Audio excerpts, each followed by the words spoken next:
Assalamualaikum warahmatullahi wabarakatuh.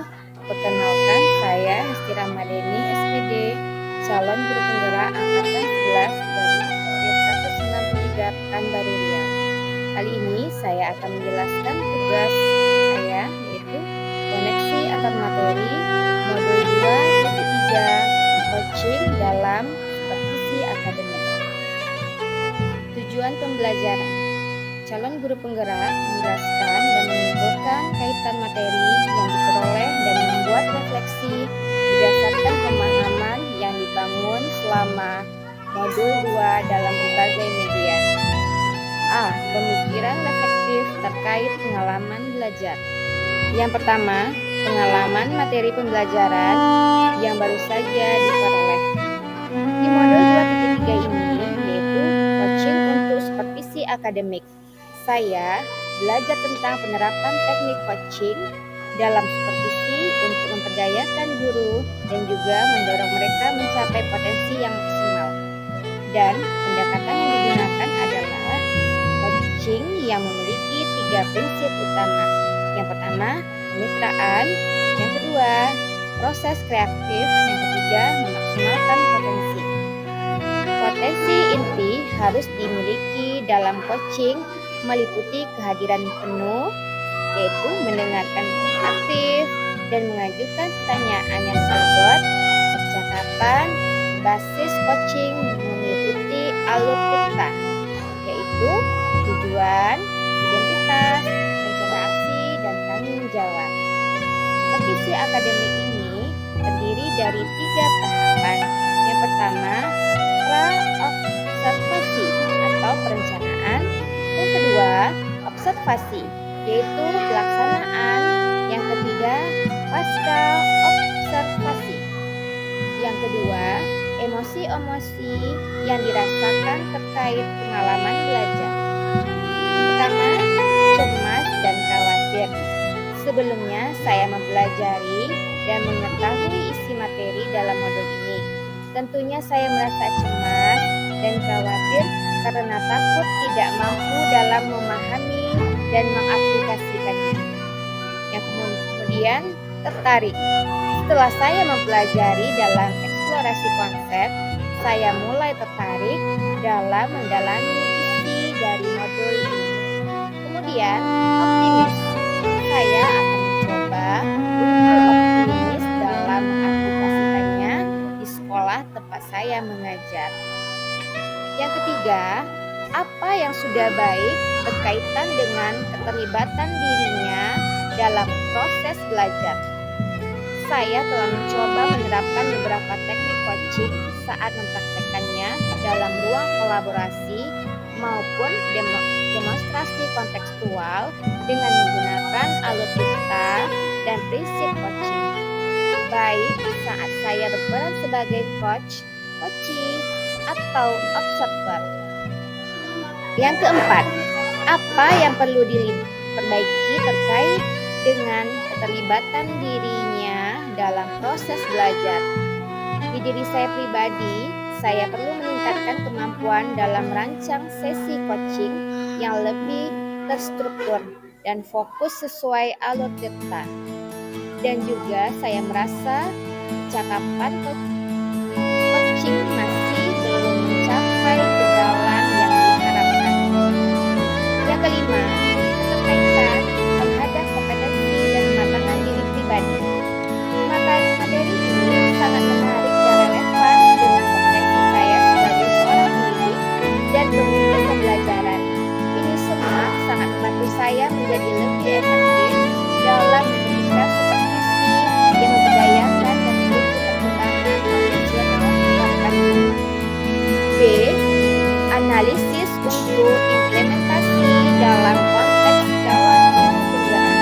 Yang pertama, memunculkan pertanyaan kritis yang berhubungan dengan konsep materi dan menjadinya lebih jauh. Bagaimana agar prinsip coaching dapat diterapkan dalam kegiatan supervisi di sekolah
memperkuat hubungan.